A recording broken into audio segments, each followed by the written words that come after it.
اصل تو اللہ کی مرضی، تو ہمیں تو ہر حال میں اللہ کی مرضی پہ چلنا ہے، اپنی مرضی پہ نہیں چلنا، اللہ کی مرضی پہ چلنا ہے. اور یہی نقطہ سمجھنا ذرا مشکل ہوتا ہے.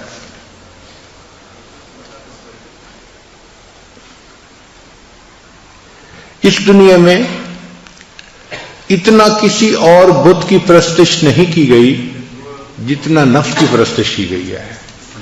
اللہ کے بعد جس معبود کی سب سے زیادہ عبادت کی گئی ہے وہ انسان کا نفس ہے، اور کوئی بت نہیں ہے ایسا، انسان کا نفس ہے. یہ اتنا بڑا معبود ہے کہ انسانوں نے اپنے من کی پرستش کی ہے، اپنے من کی پوجا کی ہے. جو دل نے کہا وہ کر لیا، اس چیز کو سوچا ہی نہیں کہ شریعت اجازت دیتی ہے یا نہیں دیتی. اور یہی بنیاد اور فساد کی جڑ ہے کہ انسان کا نفس اتنا قوی ہو کہ جو اس کے اندر ٹیمپٹیشن ہو انسان اس کو پورا کر دکھائے. یہ جو ذکر و سلوک کی محنت ہے یہ نفس کو کمزور کرنے کی محنت ہے. اس کو کہتے ہیں نفس کو مارنا. مارنے سے مراد یہ نہیں ہے کہ کوئی چیز زندہ تھی اور اس پہ چھری پھیر دی وہ مر گئی. مارنے سے مراد یہ ہے کہ نفس کو اتنا کمزور کر دینا کہ یہ شریعت کی مخالفت کرنا چھوڑ دے. اس کو نفس کا مارنا کہتے ہیں. نہنگو ازدہا او شیر نر مارا تو کیا مارا. نہنگ کہتے ہیں کروکوڈائل کو. کروکوڈائل کو مارنا اتنا مشکل کام نہیں ہے. پائتھن کو مارنا مشکل کام نہیں ہے. میل لائن کو مارنا اتنا مشکل کام نہیں ہے. مشکل کام ہے اپنے نفس کو مارنا. نہنگو ازدہا او شیر نر مارا تو کیا مارا، بڑے موزی کو مارا نفس امارہ کو گر مارا. گیا شیطان مارا ایک سجدے کے نہ کرنے سے. شیطان ایک سجدے نہ کرنے کے اوپر مارا گیا، اس کو دربار سے دھتکار دیا. گیا شیطان مارا ایک سجدے کے نہ کرنے سے، ہزاروں سال سجدے میں جو سر مارا تو کیا مارا. اس نے ہزاروں سال جو سجدے کیے زمین پر تو ان کا کیا فائدہ نکلا. نتیجہ تو یہ تھا نا کہ ایک سجدے کے نہ کرنے پہ وہ اللہ کے دربار سے دھتکار دیا گیا. تو بات یہی ہے کہ ہم آج ایسی زندگی گزار رہے ہیں کہ جن کاموں میں ہمارا نفس موافقت کرتا ہے ہم شریعت کے ان کاموں کی، ان باتوں کی پابندی کرتے ہیں. اور جس کام میں نفس مخالفت کرتا ہے تو شریعت کا حکم چھوڑ کے نفس کی پوجا کر لیتے ہیں، نفس کے پیچھے چل پڑتے ہیں. اور یہی چیز شرک خفی کہلاتی ہے. ایک ہے شرک جلی. شرک جلی کہتے ہیں کہ انسان بتوں کو سجدہ کرے، درختوں کو سجدہ کرے اور قبروں کو سجدہ کرے. اس کو شرک جلی کہتے ہیں، واضح شرک ہے. اور ایک ہے شرک خفی، چھپا ہوا شرک. شرک خفی کیا ہے کہ ایک طرف اللہ کا حکم آ گیا اور ایک طرف انسان کی اپنی خواہش آ گئی، تو وہ اللہ کے حکم کو چھوڑ کے اگر خواہش پہ عمل کر لیتا ہے اس نے شرک خفی کا ارتکاب کر لیا. یہ مشرک ہے، ابھی بھی آزاد نہیں ہے، موحد نہیں ہے. اس نے اپنے نفس کو اپنا جو ہے خدا بنایا ہوا ہے.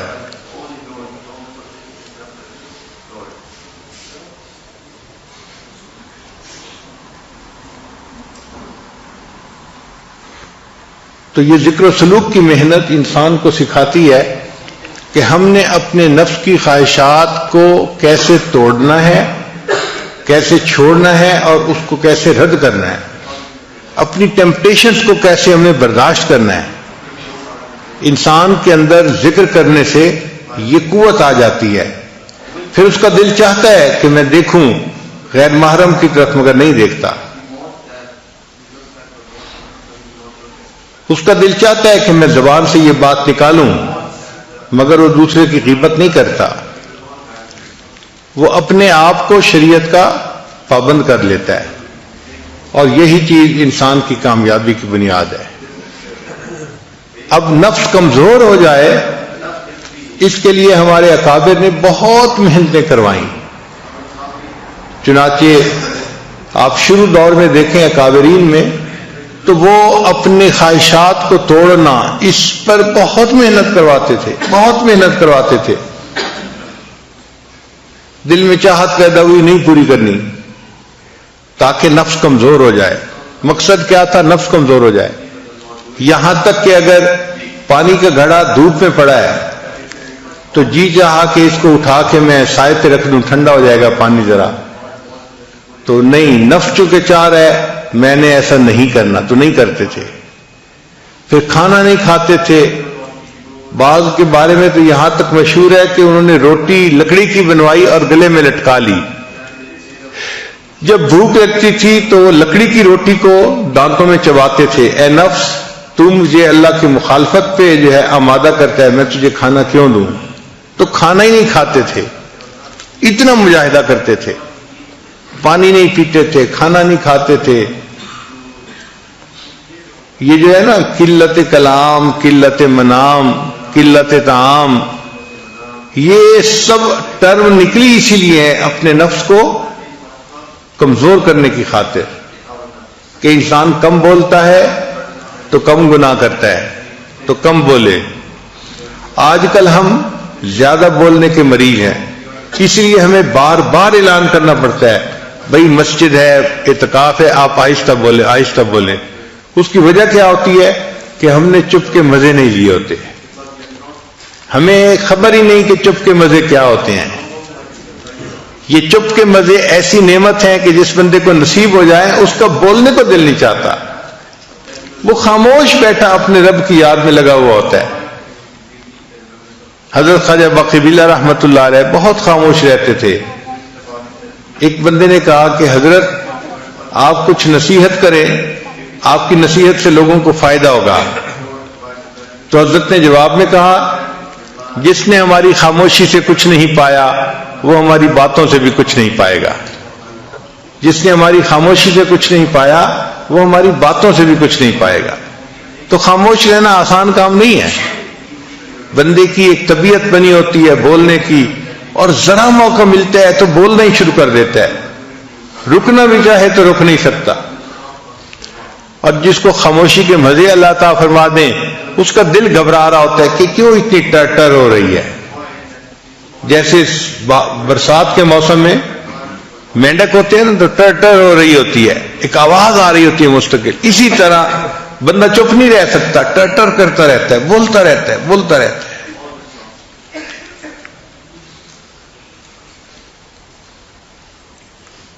ہمارے مشائخ مراقبہ سکھانے کے لیے خاموش رہنا سکھاتے تھے.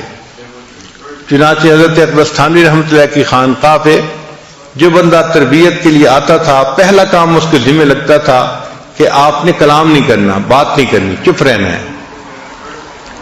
ہاں سلام اگر کوئی کرے تو اس کا جواب دے سکتے ہیں چونکہ وہ واجب ہے، اس کے علاوہ کلام نہیں کر سکتے.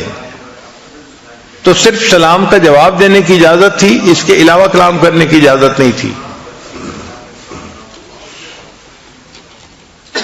حضرت خواجہ مجذوب رحمۃ اللہ علیہ چونکہ شاعر تھے اور ان سے لوگ زیادہ واقف بھی تھے اور مانوس بھی تھے، تو ان سے زیادہ باتیں کرنے کی کوشش کرتے تھے. تو حضرت خواجہ مجذوب رحمۃ اللہ نے کیا کیا تھا، ایک گتے کے اوپر لکھ دیا تھا خاموش، اور دھاگا ڈال کے اس کو گلے میں لٹکا لیا تھا. تو اگر کوئی بندہ ان سے بات کرنے لگتا تھا تو وہ اس کی طرف اشارہ کر دیتے تھے، صرف بھئی دیکھ لو یہ سائن ہے خاموش. اس طرح خاموش رہتے تھے.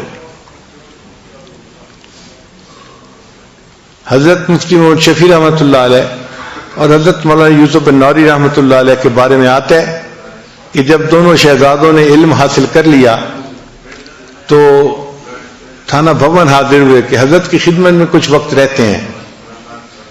اب جب وہاں گئے تو عشاء کی نماز پڑھ کے کمرے میں آئے. دونوں کو رہنے کے لیے ایک ہی کمرہ دے دیا گیا تھا. تو کچھ بیٹھے تو کوئی بات چیت شروع ہو گئی. تازہ علم پڑا ہوا تھا، بات ہوتی گئی. تھوڑی دیر کے بعد جو خانقاہ کا خادم تھا بوڑھا وہ آیا، اس نے آ کے دروازہ کھٹکھٹایا کہ جی خانقاہ میں عشاء کے بعد باتیں کرنے کی اجازت نہیں ہے، آپ چپ ہو جائیں. وہ چپ ہو گئے، مگر اس کو روٹین میں لیا اور تھوڑی دیر کے بعد پھر کوئی مسئلہ شروع ہو گیا، پھر باتیں شروع ہو گئیں۔ جب پھر باتیں شروع ہونے لگیں تو تھوڑی دیر کے بعد وہ خانقاہ کا خادم آیا اور اس نے آ کے کہا کہ جی مجھے حضرت کی طرف سے یہ حکم ہے کہ جو ایک دفعہ منع کرنے پہ نہ رکے اور پھر باتیں کرتے رہے، اس کی سامان کی گٹھڑی اس کے سر کے اوپر رکھو اور اس کو خانقاہ سے دھکا دو، جاؤ۔ جب آپ نے بات سمجھنی نہیں تو رہنے کا کیا فائدہ؟ کیوں وقت اپنا بھی ضائع کر رہے ہو، ہمارا بھی ضائع کر رہے ہو؟ تو اس نے کہا جناب میں دوسری دفعہ آ کے بتا رہا ہوں، اب اگر میں نے آپ لوگوں کی آواز سن لی تو میں نے آپ کا سامان آپ کے سر پہ رکھنا ہے اور آپ کو خانقاہ سے نکال دینا ہے۔ پھر دونوں کو احساس ہوا کہ خاموشی کی اہمیت کتنی تھی، کتنا سیریس معاملہ تھا۔ پھر اس کے بعد وہ نہیں بولے۔ ایک عالم آئے حضرت تھانوی رحمۃ اللہ کو ملنے کے لیے، بڑے عالم تھے، مگر حضرت نے انہیں کہا کہ آپ نے بات نہیں کرنی، چنانچہ وہ بالکل نہیں بولتے تھے۔ تو تھانہ بھون کے جو مقامی لوگ تھے وہ ان کو گنگا سمجھتے تھے، چونکہ کبھی بولتے سنا جو نہیں، اس کو کوئی بات بھی کرنی ہوتی تھی تو اشاروں سے کرتے تھے، تو لوگ ان کو گنگا سمجھتے تھے۔ جب وہ کچھ عرصہ رہے اور ان کے اوپر رنگ چڑھ گیا تو اب حضرت نے ایک دن انہیں کہا کہ آپ درس قرآن دیں۔ تو انہوں نے درس قرآن دینا شروع کیا تو مقامی لوگ حیران تھے اور آپس میں باتیں کر رہے تھے کہ دیکھو حضرت گنگوہی کی کرامت کے گنگے بندے نے بھی بولنا شروع کر دیا۔ تو مشائخ اتنا چپ کا مجاہدہ کرواتے تھے کہ بات ہی نہیں کرنی، اور واقعی چپ کے اپنے مزے ہیں، ہم اس سے واقف نہیں ابھی۔ اگر واقف ہو جائیں تو بات کرنا ہمیں مشکل نظر آئے، دل نہ چاہے بات کرنے کو۔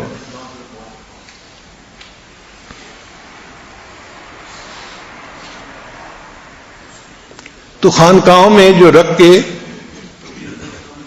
محنت کروائی جاتی تھی، کم کھانا، کم بولنا، کم سونا، اس کم کا اصل مقصد یہ ہوتا تھا کہ نفس کمزور ہو جائے اور انسان کے لیے شریعت کے اوپر چلنا آسان ہو جائے، یہ شریعت پر چلنے کے راستے میں رکاوٹ نہ بنے۔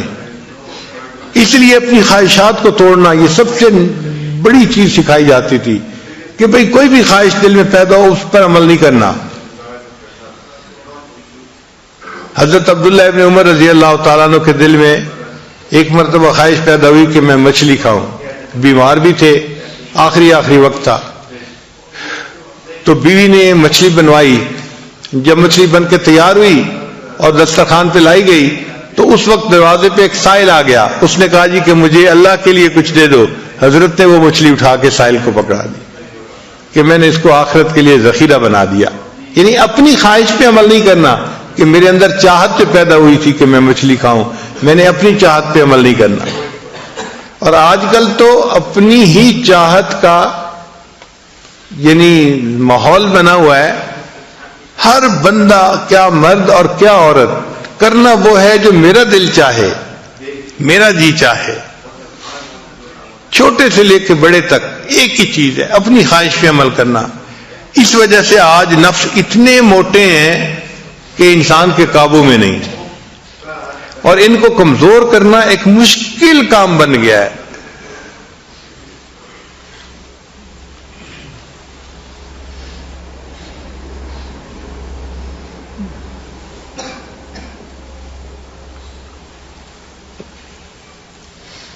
حتیٰ کہ لوگ نیکی والی زندگی بھی اختیار کر لیتے ہیں، نیکی پہ آ بھی جاتے ہیں، مگر من مانی اتنی ہوتی ہے کہ ذرا نفس کے کچھ خلاف ہو جائے تو پھر دیکھو ان کو غصہ کیسے آتا ہے، اوفینڈ کیسے ہو جاتے ہیں، او فوراً ایک ڈفرینٹ بندہ نظر آنا شروع ہو جائے گا۔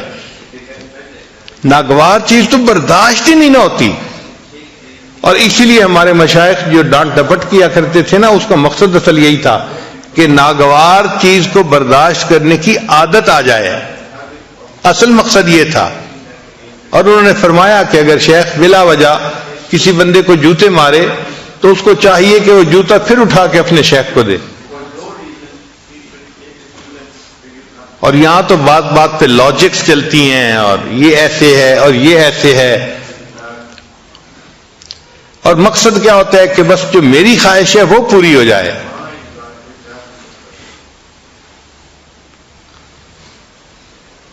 تو تصوف سیکھنے کے اصل مقصد ہے اپنے نفس کو کمزور کرنا اور اس کو شریعت کی لگام ڈالنا. جس نے اپنے نفس کو شریعت کی لگام ڈال لی اس نے گویا اپنے نفس کو مار لیا اور دنیا جہان کی سعادتیں اس بندے کو نصیب ہو گئیں.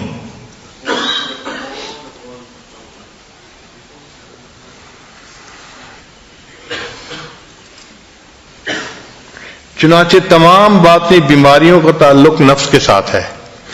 جتنی باطنی بیماریاں ہیں سب باطنی بیماریوں کا تعلق انسان کے نفس کے ساتھ ہے. مثلا شہوت، اس کا تعلق نفس کے ساتھ ہے. وَلَكُمْ فِيهَا مَا تَشْتَهِي أَنفُسُكُمْ وَلَكُمْ فِيهَا مَا تَدَّعُونَ.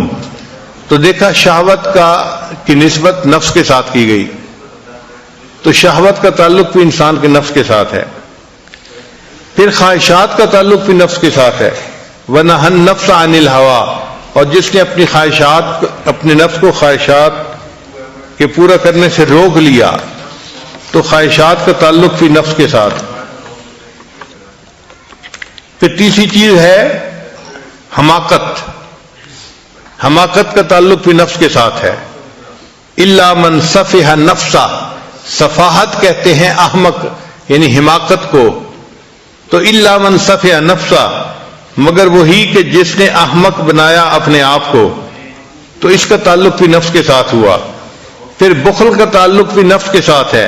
وَأُحْضِرَتِ الْأَنفُسُ الشُّحَّ، یہ جو شح ہے نا، حرص، یہ انسان کے نفس میں ہوتی ہے. پھر حسد کا تعلق بھی نفس کے ساتھ ہے. قرآن پاک میں فرمایا حسدا من عند انفسہم، ان کے نفوس کے اندر حسد تھا. پھر تکبر بھی نفس کے اندر ہوتا ہے. لَقَدِ اسْتَكْبَرُوا فِي أَنفُسِهِمْ، تحقیق بہت تکبر رکھتے ہیں اپنے نفوس میں. یعنی تکبر بھی نفس میں، شہوت بھی نفس میں، حسد بھی نفس میں، بخل بھی. تو یہ تمام بیماریوں کا مجموعہ تو نفس میں ہو گیا. اسی لیے نفس کی اصلاح کی جو محنت ہے اسی کو تصوف ضرور تزکیہ کہتے ہیں اور تصوف کہتے ہیں. اچھا، بعض لوگ پریشان ہو جاتے ہیں کہ یہ تصوف کا لفظ کہاں سے آ گیا؟ بھئی صفا سے ہے، صاف کرنا. جیسے میل ہوتی ہے اس کو صاف کر دیتے ہیں.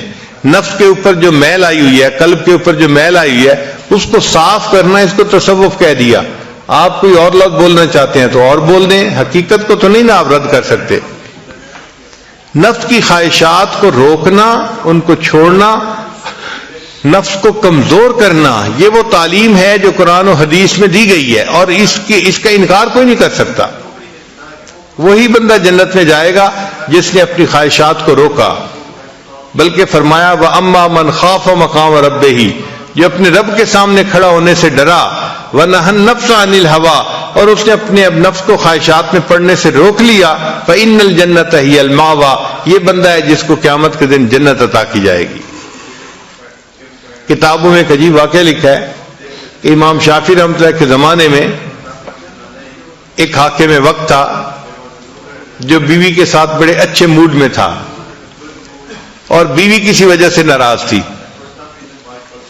اب یہ جتنا قریب ہونے کی کوشش کرتا وہ اتنا پیچھا دھکیلتی تھی. اب ادھر سے اصرار اور ادھر سے انکار. خیر کچھ دیر یہ محبت پیار کا اظہار کرتا رہا، لیکن بیوی چونکہ بالکل ہی رد کرتی رہی، انکار کرتی رہی، تو اس نے تھوڑا اس کے ساتھ سختی کر دی. انسان جذبات میں ہوتا ہے تو پھر سختی کر لیتا ہے. جب اس نے سختی کی نا تو وہ تو پہلے ہی غصے میں تھی، اس نے غصے میں کہہ دیا دوزخی پیچھے ہٹ. اب جب اس نے یہ کہہ دیا دوزخی پیچھے ہٹ تو اس کو غصہ چڑھ گیا. حاکم وقت سے آخر اس نے جواب میں کہہ دیا اگر میں دوزخی ہوں تو تجھے میری طرف سے 3 طلاق. خیر وہ وقت تو گزر گیا. جب تھوڑا عقل ٹھکانے میں آئی، غصہ ٹھنڈا ہوا، تو بیوی نے بھی سوچا کہ مجھے اس کو دوزخی تو نہیں کہنا چاہیے تھا، غلط کام کیا میں نے. اور خامن نے سوچا اگر اس نے کہہ دیا تھا تو مجھے طلاق تو نہیں دینی چاہیے تھی. دونوں نے اپنی اپنی غلطی کا اعتراف کیا، مگر مسئلہ یہ تھا کہ طلاق واقع ہوئی ہے یا نہیں ہوئی. اب یہ مشروط طلاق تھی کہ اگر میں دوزخی تو تجھے 3 طلاق. تو کنڈیشنل طلاق تھی. اب فیصلہ کون کرے کہ تم جنتی ہو یا جہنمی ہو؟ یہ تو کوئی فیصلہ نہیں کر سکتا. یہ تو فیصلہ قیامت کے دن میزان پہ اعمال تلنے کے بعد ہوگا. کون جنتی ہے، کون دوزخی ہے، کون مقبول ہے، کون مردود ہے. بے خبر کیا خبر تجھ کو کیا کون ہے. جب تلیں گے عمل سب کے میزان پر، تب کھلے گا کہ کھوٹا کھرا کون ہے. یہ کھوٹے کھرے کا تو پتہ قیامت کے دن جا کے چلے گا، اس سے پہلے تو نہیں چلتا.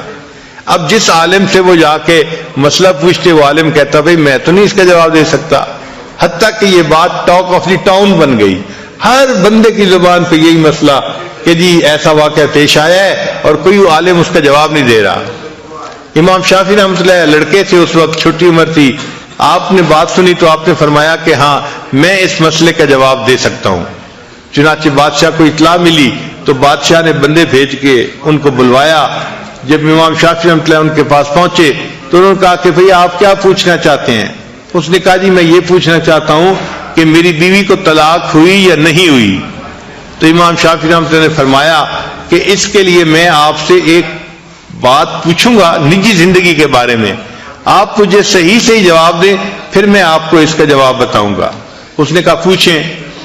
امام صاحب نے کہا کہ مجھے اپنی زندگی کا کوئی ایسا واقعہ سنائیں کہ جب آپ بڑا گناہ کرنے پر قادر ہوں اور اللہ کے ڈر کی وجہ سے آپ نے گناہ نہ کیا ہو. کوئی ایسا واقعہ آپ کی زندگی میں آیا، کوئی ایسا موقع؟ تو بادشاہ نے سوچ کے کہا ہاں ایک مرتبہ ایسا موقع پیش آیا. بھئی کون سا واقعہ؟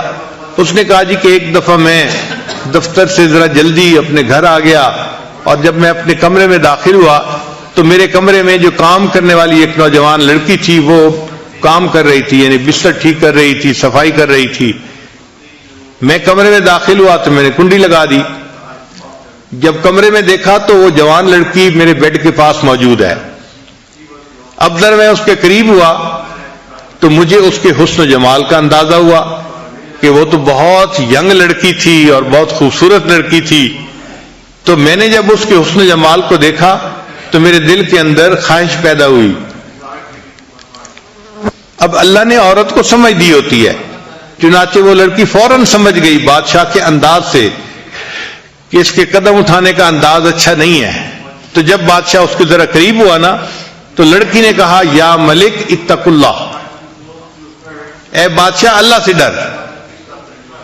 کہتے کہ جب اس نے یہ الفاظ کہے تو میرے دل پر ان الفاظ کا ایسا اثر ہوا کہ میں نے اس کو کہا کہ اچھا تم یہاں سے چلی جاؤ، میں تمہیں ہاتھ بھی نہیں لگاتا. چنانچہ وہ لڑکی جو تھی تقیہ نقیہ تھی، پاک صاف تھی، وہ وہاں سے چلی گئی اور بادشاہ جو تھا اس نے اپنا کمرہ پھر لاک کر لیا، اپنا کام کر لیا. کہنے لگا کہ یہ ایک ایسا موقع تھا اگر میں اس لڑکی کے ساتھ بدکاری کرنا چاہتا تو کوئی مجھے پوچھنے والا نہیں تھا، چونکہ میں بادشاہ تھا، میرے پاس موقع تھا، پھر تنہائی تھی، پھر میں نے کمرہ لاک بھی کر لیا تھا، مگر اللہ کے ڈر سے میں نے اس گناہ کو چھوڑ دیا. یہ ایک ایسا موقع آیا ہے کہ میں نے ایک گناہ کو اللہ کی رضا کے لیے چھوڑا. تو جب اس نے یہ واقعہ سنایا تو امام شافعی رحمۃ اللہ نے فرمایا کہ ہاں میں فتویٰ دیتا ہوں کہ تو جنتی ہے اور تیری بیوی کو طلاق نہیں ہوئی. اب یہ بات جب باہر نکلی تو علماء حیران کہ بھئی یہ فتویٰ کیسے انہوں نے دے دیا گیا؟ یہ کون بندہ ہے جو جنت کی ٹکٹیں بیچ رہا ہے، جنت کی ٹکٹیں الاٹ کر رہا ہے، یہ کون ہے؟ تو امام شافعی رحمۃ اللہ سے پوچھا گیا، ان کا دیکھو بھئی یہ فتویٰ میں نے نہیں دیا، یہ فتویٰ قرآن پاک میں خود اللہ تعالیٰ نے عطا فرمایا ہے. انہوں نے پوچھا کون سا؟ انہوں نے آیت پڑھی وَأَمَّا مَنْ خَافَ مَقَامَ رَبِّهِ، اور جو بندہ اپنے رب کے سامنے کھڑے ہونے سے ڈر گیا، وَنَهَى النَّفْسَ عَنِ الْهَوَىٰ، اور اس نے اپنے نفس کو خواہشات میں پڑنے سے روک لیا، فَإِنَّ الْجَنَّةَ هِيَ الْمَأْوَىٰ، اس کا ٹھکانہ جنت ہے. تو قرآن فیصلہ دے رہا ہے کہ اس کا ٹھکانہ جنت ہے. جب وہ جنتی ہے تو اس کا مطلب ہے اس کو طلاق نہیں ہوئی اس کی بیوی کو. تو بات ایسی ہے اگر ہم اپنی خواہشات نفسانی کو روکیں گے، اس کے بدلے اللہ تعالی ہمیں اپنی رضا عطا فرمائیں گے، ہمیں جنت عطا فرمائیں گے. چنانچہ یہ چیز ذہن میں رکھیں کہ جس کام میں نفس کی لذت ہوتی ہے اس میں روح کی جو ہے تنزلی ہوتی ہے، اور جس کام میں نفس کی تنزلی ہوتی ہے، اس کام میں روح کی ترقی ہوتی ہے۔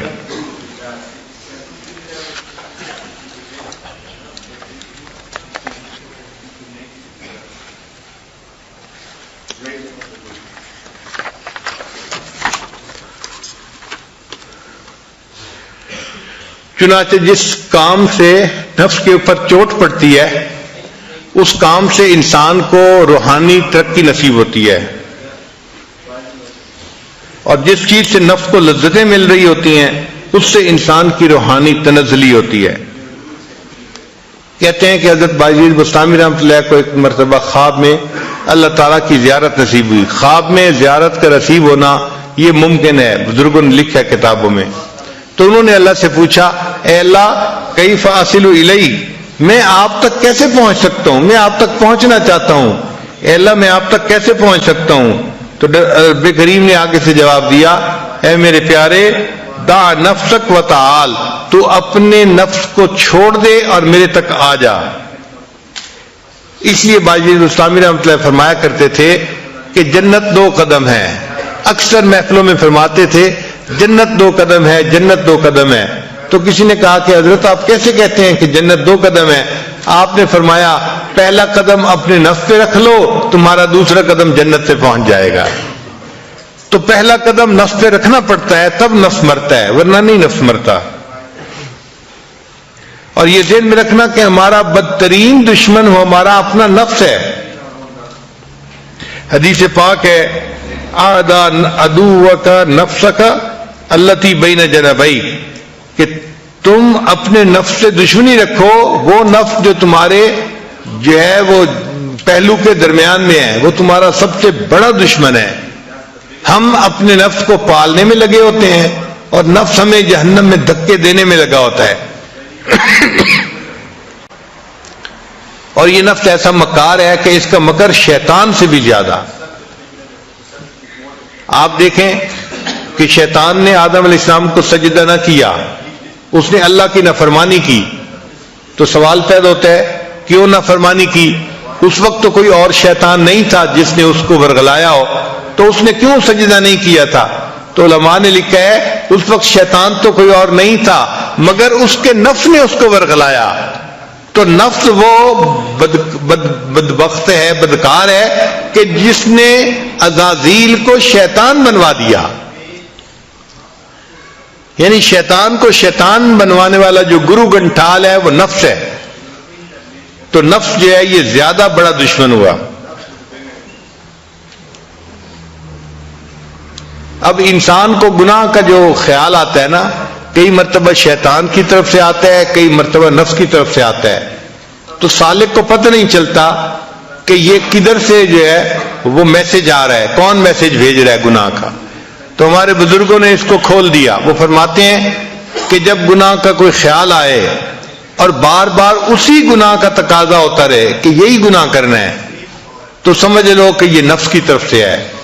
کیونکہ نفس کی مثال ضدی بچے کی طرف سے ہے، وہ ایک چیز اگر منہ سے نکال دیتا ہے نا تو کہتے ہیں کہ بس مجھے وہی چاہیے، مجھے وہی چاہیے۔ تو نفس بھی اسی طرح ہے کہ ایک مرتبہ جو خیال آ گیا گناہ کا، یہ بار بار اسی خیال کے اوپر وہی خیال دل میں لاتا رہتا ہے۔ اور اگر شیطان کسی کے دل میں گناہ کا خیال ڈالے اور بندہ اس کو رد کرے تو شیطان اس گناہ پہ جمع نہیں رہتا، یہ پھر دوسری آپشن بھیج دیتا ہے، اچھا یہ نہیں ہو سکتا تو چلو یہ کر لیں، اچھا یہ نہیں ہوتا تو چلو یہ کر لیں، دوسری آپشن، تیسری آپشن، چوتھی آپشن۔ مقصد اس کا یہ ہے کہ کہیں نہ کہیں گناہ کی تشکیل ہو جائے اس کی، اگر ایک میں نہیں ہوتی تو دوسرے میں، نہیں ہوتی تو تیسرے میں۔ تو اگر آپ کے ذہن میں گناہ کا خیال آئے اور آپ اس کو روکیں اور روکنے پر گناہ کی آپشن نئی سے نئی آتی رہے تو آپ سمجھ جائیں کہ یہ میسج شیطان بدبخت بھیج رہا ہے۔ اور اگر اسی گناہ ہی کا ذہن کے اندر جو ہے وہ خیال رہے تو آپ سمجھ لیں کہ یہ میرا نفس ہے جو میرے ساتھ مکاری کر رہا ہے۔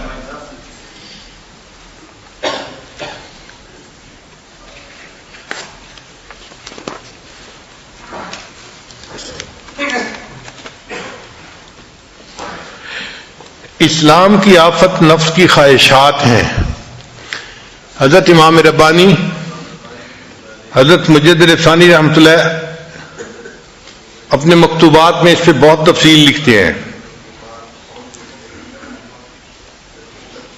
یہاں پر ایک حدیث مبارکہ پیش کی جاتی ہے. حضرت عبداللہ ابن عباس رضی اللہ عنہ نے فرمایا ہر چیز کے لیے ایک آفت ہوتی ہے. علم کے لیے بھول جانا ایک آفت ہے, عبادت کے لیے سستی کرنا آفت ہے, عقل کے لیے غرور کرنا آفت ہے, برتن کے لیے بھاری پن آفت ہے, تجارت کے لیے جھوٹ بولنا آفت ہے, سخاوت کے لیے فضول خرچی کرنا آفت ہے, خوبصورتی کے لیے عجب اور تکبر آفت ہے, دین کے لیے ریاکاری آفت ہے, اور خواہش نفسانی اسلام کے لیے آفت ہے. یعنی یہ خواہش نفسانی اتنی بری چیز ہے کہ یہ دین اسلام کے لیے آفت ہے. اب سوال پیدا ہوتا ہے کہ آخر یہ انسان کا نفس اتنا خطرناک کیوں ہے؟ تو اس کا جواب اس لیے کہ یہ گھر کا چور ہے, یعنی گھر کا بھیدی ہے, اور جو گھر کا بھیدی ہوتا ہے وہ لنکا ڈھائے, وہی زیادہ نقصان دیتا ہے جو گھر کے اندر ہوتا ہے.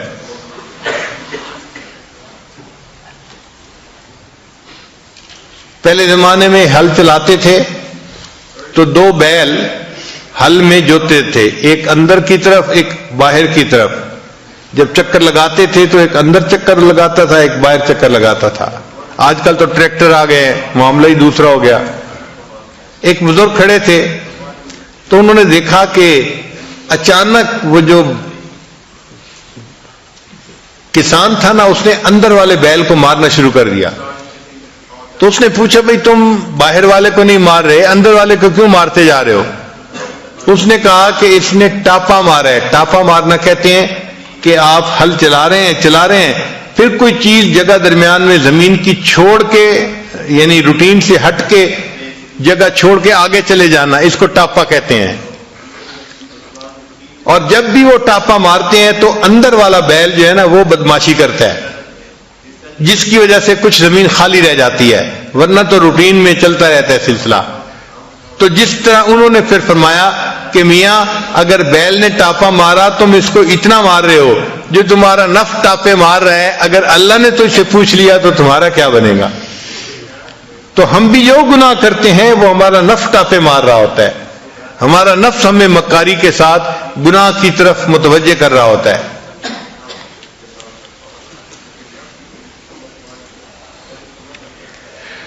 اور یہ نفس اس لیے خطرناک ہے کہ یہ وہ دشمن ہے جس سے انسان کو محبت ہوتی ہے. عام طور پر دشمن سے انسان کو نفرت ہوتی ہے, مگر یہ وہ دشمن ہے کہ جو ہے بھی دشمن اور انسان کو اس سے محبت بھی ہے, اس لیے یہ زیادہ خطرناک ہے. حدیث مبارکہ میں ہے کہ عقل مند انسان وہ ہے جو اپنے نفس کو سیدھا رکھے. الکیس من دان نفسہ وعمل لما بعد الموت. عقل مند وہ ہے کہ جو اپنے نفس کو سیدھا رکھے اور مرنے کے بعد کے لیے عمل کرے. والعاجز من اتبع نفسہ ہواہا وتمنى علی اللہ. اور عاجز وہ ہے کہ جو اپنے نفس کی خواہشات کی اتباع کرے اور اللہ سے تمنا رکھے کہ اللہ مجھے جنت بھیج دیں گے. یعنی کام گناہ والے کر رہا ہے اور تمنا جنت کی رکھی ہوئی ہے. ایک حدیث پاک میں ہے کہ طاقتور انسان وہ ہوتا ہے جو اپنے نفس کو سیدھا رکھے. ان الشدید, جو طاقتور ہوتا ہے وہ کون ہوتا ہے؟ اور ایک حدیث پاک میں ہے کہ اصل مجاہد وہ ہوتا ہے جو اپنے نفس سے لڑتا ہے. المجاہد من جاہد نفسہ فی طاعت اللہ. مجاہد وہ ہوتا ہے جو اپنے نفس کے ساتھ اللہ کی رضا کے لیے مجاہدہ کرتا ہے. ایک حدیث پاک میں ہے کہ متقی وہ ہے جو نفس کو شدید محاسبہ میں رکھے. چنانچہ میمون بن مہران اللہ فرماتے ہیں, میمون بن مہران رحمۃ اللہ فرماتے ہیں کہ انسان اس وقت تک متقی نہیں بن جاتا جب تک کہ وہ اپنے نفس کو شدید محاسبے میں نہ رکھے.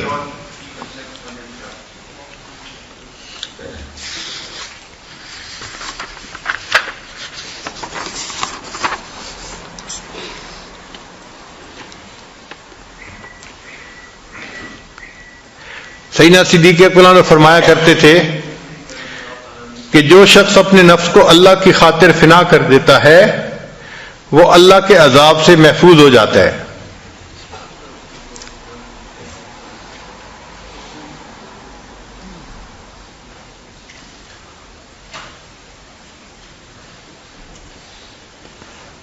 حضرت عمر بن عبدالعزیز رحمۃ اللہ علیہ فرمایا کرتے تھے کہ افضل اعمال نفس کی مخالفت ہی کی وجہ سے کیے جا سکتے ہیں. یعنی جب انسان نفس کی مخالفت کرتا ہے تو جو عمل اس وقت کرتا ہے اس عمل پر بڑا اجر ملتا ہے، وہ افضل اعمال ہوتے ہیں.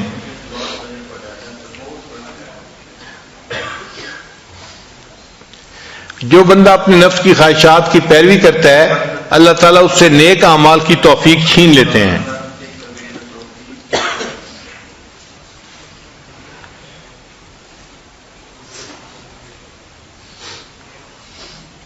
چنانچہ محمد بن حنفیہ فرمایا کرتے تھے کہ انسان کو جنت تب ملے گی جب وہ اپنے نفس کو خواہشات کو توڑے گا، قطع کرے گا.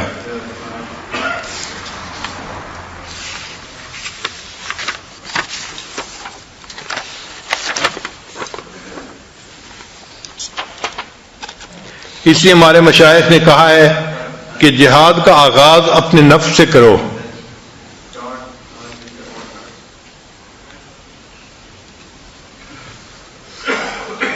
ابدأ بنفسک، کہ تم جہاد کا آغاز اپنے نفس سے کرو. اگر تم اپنے نفس کے ساتھ نہیں کر سکتے تو تم کفار کے ساتھ کیا کرو گے؟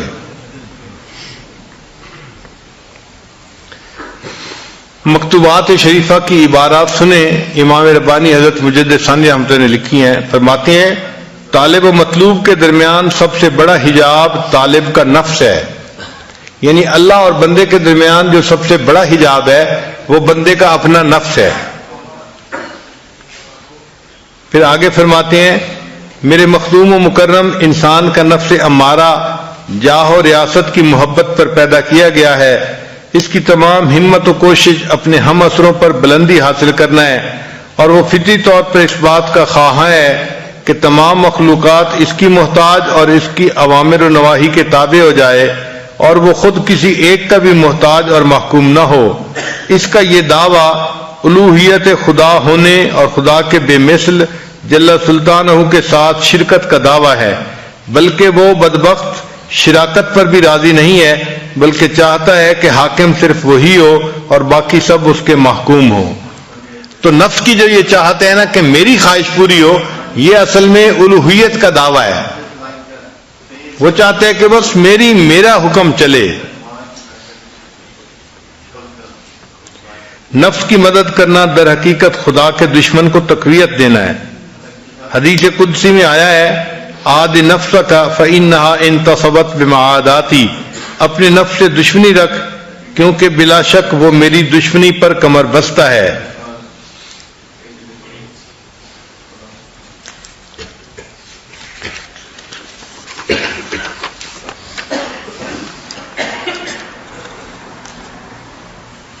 چنانچہ فرماتے ہیں کہ نفس کی شرارت ابلیس کی شرارت سے زیادہ ہے.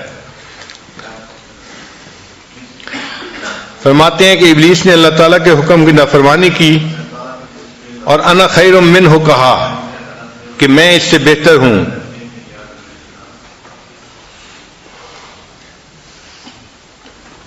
لیکن پھر اس نے جب بنی آدم کو بہکایا تو شیطان نے انسان کو بہکانے کے بعد اس سے اپنی برات ظاہر کی کہ انی بریء منک انی اخاف اللہ رب العالمین. یعنی شیطان بدبخت نے انسان سے اللہ کی نافرمانی تو کروائی، لیکن کروانے کے بعد شیطان نے برات اپنی ظاہر کر دی کہ میں بری ہوں. وہ ڈر گیا اللہ سے.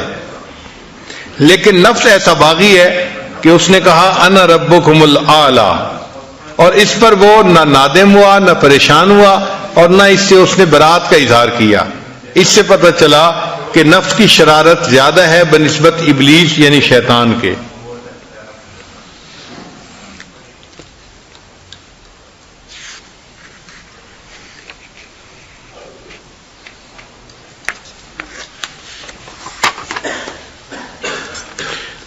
اب سوال پیدا ہوتا ہے کہ اس نفس کو کنٹرول کرنے کا کیا طریقہ ہے؟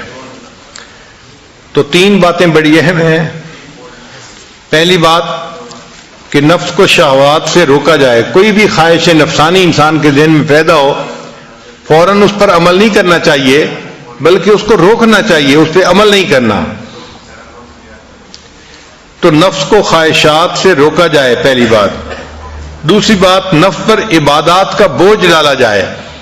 جتنا زیادہ عبادت کا بوجھ ڈالیں گے اتنا نفس کمزور ہوگا. زیادہ نوافل پڑھیں، زیادہ تلاوت کریں، زیادہ روزے رکھیں، زیادہ ذکر کریں. جتنا عبادت زیادہ کریں گے اتنا نفس کمزور ہوگا. اور تیسری بات کہ اللہ سے دعا مانگتے رہیں، کیونکہ نفس کی اصلاح اللہ کی رحمت کے بغیر ممکن نہیں. قرآن پاک میں ہے وما ابرئ نفسی ان النفس لامارۃ بالسوء الا ما رحم ربی. جس پر رب کا رحم ہوتا ہے اس بندے کا نفس جو ہے وہ سیدھا ہو جاتا ہے، ورنہ تو نفس کا سیدھا ہونا مشکل ہے.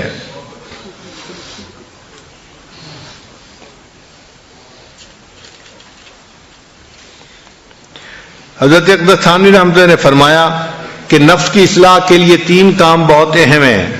پہلا کام مرشد کامل کی خدمت میں رہے. دوسرا کام اپنے دشمنوں اور حاسدوں سے سبق سیکھے. اور تیسرا کام کہ دوسرے لوگوں سے عبرت پکڑے.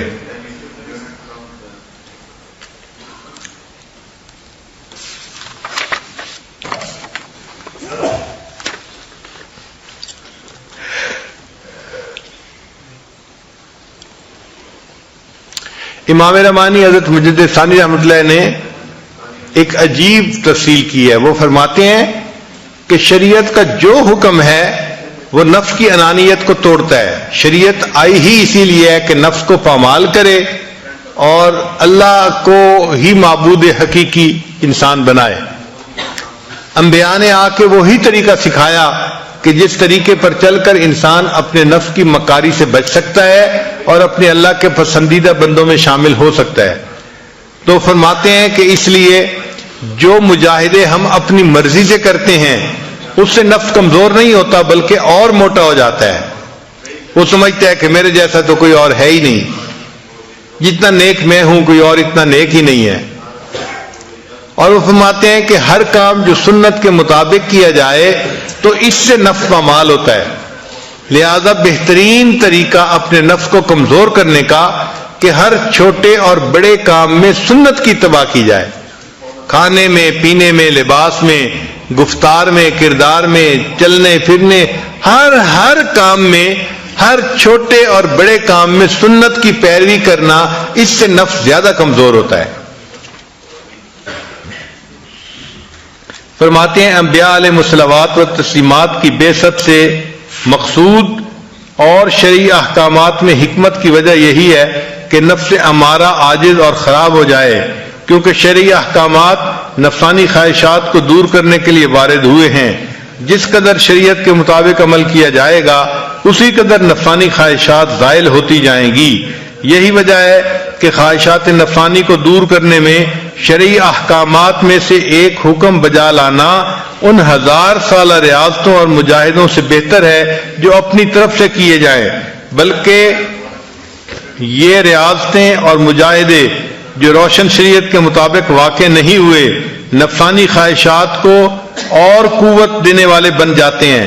برہمنوں اور جوگیوں نے ریاضتوں اور مجاہدوں میں کمی نہیں کی، لیکن ان میں سے کوئی چیز ان کے لیے فائدہ مند نہیں ہوئی، اس لیے کہ ان کے مجاہدے ان کی مرضی کے مطابق تھے.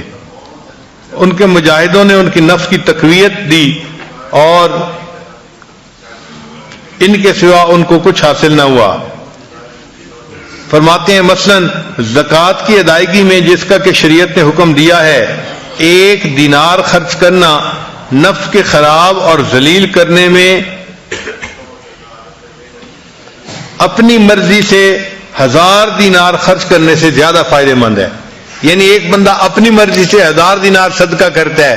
وہ فرماتے ہیں کہ 1000 دینار سے نفس کمزور نہیں ہوتا، لیکن زکوٰۃ کی ادائیگی میں 1 دینار کے خرچ کرنے پر نفس کمزور ہو جاتا ہے، چونکہ وہ شریعت کا حکم ہے.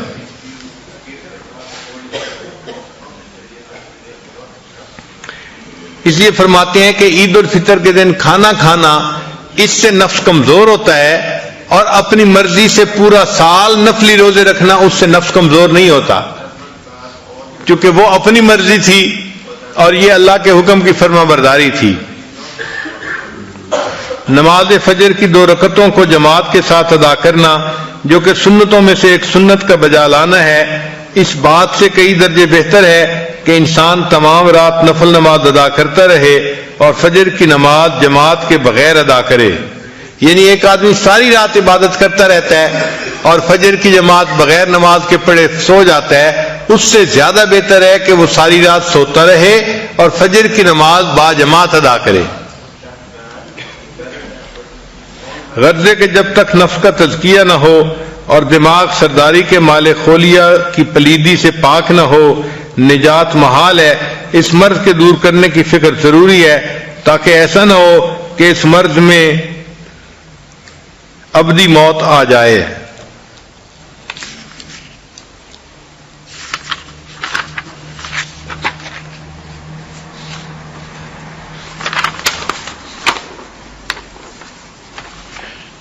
پھر امام ربانی حضرت مجدد ثانی ہم تک فرماتے ہیں کہ کلمہ طیبہ کی تکرار سے نفس کا علاج بہت جلدی ہوتا ہے۔ لا الہ الا اللہ، لا الہ الا اللہ، یہ جو ذکر ہے نا، یہ جتنا زیادہ کریں گے یہ نفسانی خواہشات کو مٹا کے رکھ دے گا۔ یہ کلمہ لا مٹا دیتا ہے انسان کے اندر سے نفس کی خواہشات کو۔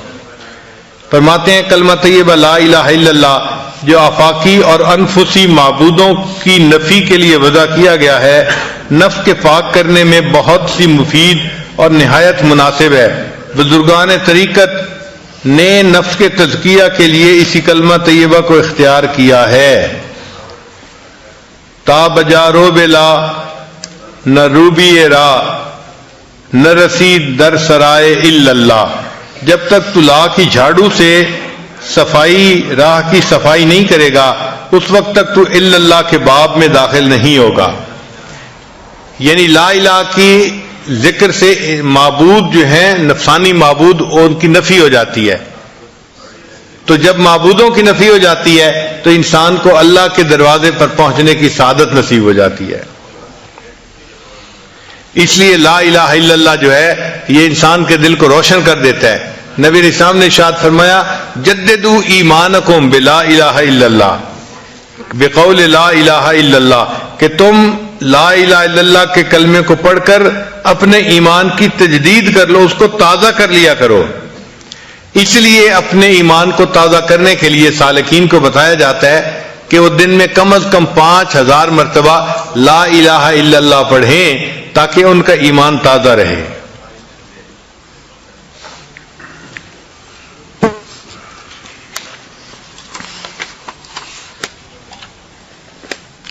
جب اطمینان نفس میسر ہو جائے تو احکام الہی کا مطیع ہو جاتا ہے، مخالفت کی مجال نہیں رہتی اور راضی مقبول ہو جاتا ہے۔ یہ چیز ذہن میں رکھیے کہ ایک ہے نفس امارہ جو ہر حال میں گناہ ہی کرواتا ہے، اس کو نفس امارہ کہتے ہیں۔ ایک ہے نفس لوامہ، وہ نفس جو گناہ تو کروا دیتا ہے مگر بعد میں بندے کو ندامت ہوتی ہے۔ ہم میں سے اکثر لوگ نفس لوامہ والے لوگ ہیں کہ ہم گناہ بھی کر لیتے ہیں بعد میں پچھتاتے بھی ہیں کہ ایسا نہیں کرنا چاہیے تھا۔ اور ایک ہے نفس مطمئنہ، نفس مطمئنہ اس کو کہتے ہیں کہ وہ اتنا کمزور ہو جاتا ہے کہ شریعت کی مخالفت چھوڑ دیتا ہے بلکہ شریعت کے اوپر متفق ہو جاتا ہے، وہ نفس مطمئنہ ہو جاتا ہے۔ ایسے وقت میں مکروہات شرعیہ مکروہات طبعیہ بن جاتی ہیں، جن چیزوں سے شریعت نے کراہت کی انسان کا دل بھی اس سے کراہت کرتا ہے۔ یہ اولیاء کاملین کو مقام نصیب ہوتا ہے، اللہ کرے کہ ہمیں بھی یہ مقام نصیب ہو جائے، نفس مطمئنہ نصیب ہو جانا۔ لیکن جب نفس مطمئنہ نصیب ہو جاتا ہے تو اس وقت پھر انسان شریعت کی حقیقت کے اوپر عمل کرتا ہے۔ امام ربانی رحمۃ اللہ نے 2 باتیں لکھی ہیں، وہ کہتے ہیں کہ جب تک نفس مطمئنہ حاصل نہیں ہوتا انسان شریعت کے ظاہر پہ عمل کر رہا ہوتا ہے، اور جب نفس مطمئنہ نصیب ہوتا ہے تب انسان شریعت کے باطن پہ عمل کرتا ہے، تب اس کو اصل شریعت پر عمل کرنے کی توفیق نصیب ہوتی ہے۔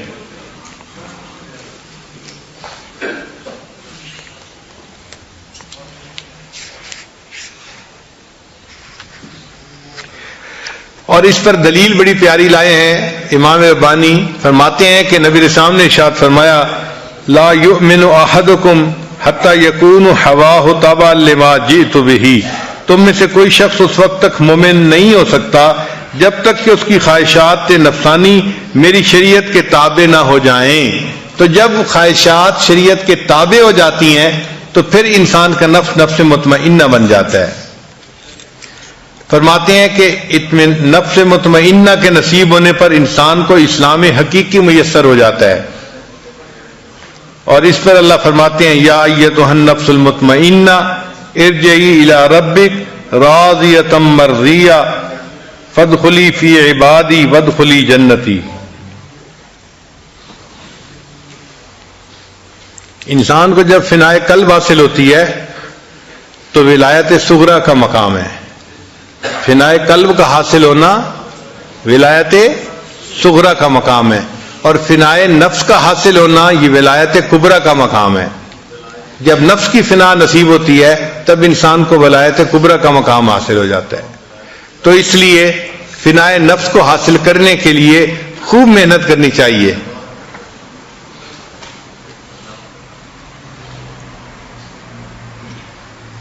امام ربانی رحمۃ اللہ فرماتے ہیں کہ دیکھیں جو سب سے برا تھا جب نیکی پہ آیا تو سب سے اچھا وہی بن گیا. حدیث مبارکہ ہے خیارکم فی الجاہلیت خیارکم فی الاسلام اذا فقہوا، کہ جو تم میں جہالت میں سب سے آگے تھے جب اسلام پر آئیں گے تو وہ اسلام میں دوسروں سے آگے بڑھ جائیں گے. تو فرماتے ہیں کہ یہ نفس مکاری میں سب سے آگے تھا، جب یہ سیدھا ہوا تو یہی انسان کی ترقی کا سبب بن گیا اور انسان کو اللہ کے قرب حاصل ہونے کا سبب بن گیا. تو یہی نفس جب سیدھا ہوتا ہے تو انسان کو فرشتوں سے اونچا مقام حاصل ہو جاتا ہے. حالانکہ یہی تھا جس نے انسان کو شیطان بنایا ہوا تھا. تو جب بدکار تھا تو سب سے بدکاری بڑی اسی نے سکھائی تھی کہ انسان کو شیطان بنا دیا. جب سیدھا ہوا تو یہی نفس جو تھا انسان کی ترقی کا سبب بن گیا اور انسان کو اس نے فرشتوں سے اوپر مقام عطا فرما دیا. یعنی ذکر کرنے سے اور اتباع سنت کرنے سے ایک ایسا مقام آ جاتا ہے کہ جہاں نفس شریعت کی فرمانبرداری پہ آمادہ ہو جاتا ہے اور وہ شریعت کی مخالفت چھوڑ دیتا ہے. اس کو نفس مطمئنہ کہتے ہیں اور ہم اللہ سے اس نفس مطمئنہ کے حصول کی دعائیں کرتے ہیں. تو اس کا مطلب یہ ہوا کہ اگر ہم چاہتے ہیں کہ ہم اللہ کے مقرب بندے بنیں تو ہمیں اپنے نفس کی مخالفت کرنا سیکھنا پڑے گا، اس پر محنت کرنی پڑے گی. اور اگر کبھی کوئی خواہش ٹوٹے تو اس پہ تڑپنے کی ضرورت نہیں ہے، گھبرانے کی ضرورت نہیں ہے، غصے میں آنے کی ضرورت نہیں ہے، بلکہ اس کو اللہ کی طرف سے سمجھیں اور خوش ہوں کہ اچھا ہے میری خواہش ٹوٹی. اب ایک نقطہ اور بھی سن لیجئے کہ اگر انسان کا نفس مطمئنہ بن جائے تو اب تو وہ نفس مطمئنہ بن گیا، کیا اس کے بعد انسان اپنے نفس کی پیروی کر سکتا ہے؟ جواب اس کے بعد بھی نہیں کر سکتا. یعنی نفس کی پیروی نفس مطمئنہ حاصل ہونے کے بعد بھی نہیں کرنی ہی نہیں نفس کی پیروی. یہ نقطہ سمجھیں. کوئی یہ نہ کہے کہ جی اب تو میرا نفس مطمئنہ بن چکا لہذا اب جو جی میں آ رہا ہے میں اس کو پورا کر لوں. ایسا نہیں کر سکتے. نفس کی پوری زندگی مخالفت کرنی ہے اور اللہ تعالیٰ بندے سے نفس کی مخالفت کرواتے رہتے ہیں. اس کی نفس کی خواہشات کو توڑتے رہتے ہیں. اچھا ایک نقطہ اور بھی سمجھ لیجئے کہ قرآن مجید کی آیت ہے وَلِمَنْ خَافَ مَقَامَ رَبِّهِ جَنَّتَانِ، کہ جو رب کے سامنے کھڑے ہونے سے ڈر گیا اس کے لیے 2 جنتیں. تو مفسرین نے اس کے 2 طرح کے ترجمے کیے ہیں. بعض مفسرین نے ترجمہ یہ کیا ہے کہ ایسے بندے کو اللہ تعالیٰ جنت میں 2 محل عطا فرمائیں گے. یہ ایسا ہی ہے جیسے ایک بندے کا ایک گھر لاہور میں ہوتا ہے، ایک کراچی میں ہوتا ہے، ایک اسلام آباد میں ہوتا ہے، تو 2 گھر ہوتے ہیں اس کے. اللہ تعالیٰ بھی اس کو 2 جنتیں عطا فرمائیں گے. ایک اس کو ایک جگہ گھر حاصل ہوگا اور دوسرا اس کو ہو سکتا ہے نبی علیہ السلام کے قدموں میں اللہ گھر عطا فرما دے. تو 2 گھر اس کو ملیں گے جو اپنے نفس کی خواہشات سے بچ جائے گا. اور بعض مفسرین نے ترجمہ کیا ہے کہ نہیں، اس کا ترجمہ یہ ہے کہ اس کے لیے 2 جنتیں ہیں، ای جنت الدنیا و جنت الآخرہ. اللہ اس کی دنیا کو بھی جنت کا نمونہ بنا دیں گے اور آخرت میں اس کو تو جنت عطا فرمائیں گے ہی صحیح. تو ایسا بندہ جو اپنے نفس کی مخالفت کرتا ہے اس کی دنیا جنت بن جاتی ہے. کیسے جنت بن جاتی ہے؟ جنت وہ جگہ ہے وَلَكُمْ فِيهَا مَا تَشْتَهِي أَنفُسُكُمْ کہ جہاں انسان کی ہر خواہش پوری ہوگی. تو انسان ایک ایسے مقام پہ پہنچ جاتا ہے اپنے نفس کی مخالفت کرتے کرتے کہ اللہ تعالیٰ اس کے نفس کی ہر چاہت کو پورا فرما دیتے ہیں. اس کے دل میں خواہش پیدا ہوتی ہے، اللہ اس کو پورا کر دیتے ہیں. یعنی ایک مرتبہ میں نے اپنے حضرت حمزہ سے سوال پوچھا کہ حضرت ایک آدمی مستجاب الدعوات ہوتا ہے، یہ تو بڑا اونچا مقام ہے. حضرت فرمان لگے ہاں. میں نے کہا کیا اس سے بھی اونچا مقام ہے؟ حضرت فرمان لگے ہاں، مستجاب الدعوات بندے کو تو مانگنا پڑتا ہے. ایک ایسا بھی مقام ہے جہاں بندے کو اللہ بن مانگے دے دیتے ہیں، اس کے دل میں چاہت پیدا ہوتی ہے، اللہ اس کو پورا فرما دیتے ہیں. ایک مقام اس سے بھی اونچا ہے اور یہ اللہ مومن کو عطا فرماتے ہیں کہ مومن کے دل میں چاہت پیدا ہوئی، اللہ اس کو پورا کر دیتے ہیں. اسی مقام کی طرف اشارہ کیا علامہ اقبال نے، خودی کو کر بلند اتنا کہ ہر تقدیر سے پہلے خدا بندے سے خود پوچھے بتا تیری رضا کیا ہے. اللہ بندے سے پوچھتے ہیں میرے بندے تو کیا چاہتا ہے. چونکہ یہ بندہ نفس کی تمام خواہشات کو توڑ چکا، اب اللہ اس کی خواہشات کو پورا کرنا چاہتے ہیں. تو اللہ نے اس کی دنیا کی زندگی کو اس کے لیے جنت بنا دیا، چنانچہ اللہ اس کی خواہشات کو پورا کر دیتے ہیں.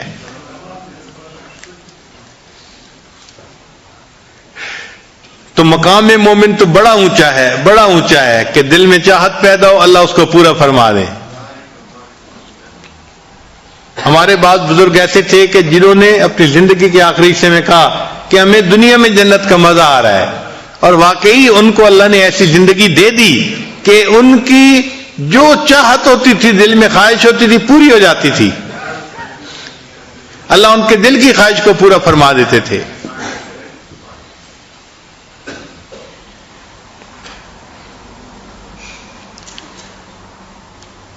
ہمارے زندگی میں جو مشکلات ہیں، مصیبتیں ہیں، پریشانیاں ہیں، یہ ساری کی ساری ہمارے گناہوں کا نتیجہ ہوتی ہیں. ما اصابکم من مصیبت فبما کسبت ایدیکم، تمہارے ہاتھوں کی کمائی ہے. اگر ہم گناہ کرنا چھوڑ دیں تو اللہ تعالیٰ مومن کو ایسی زندگی دنیا میں دیں کہ جو جنت کا نمونہ دنیا بن جائے اس کے لیے.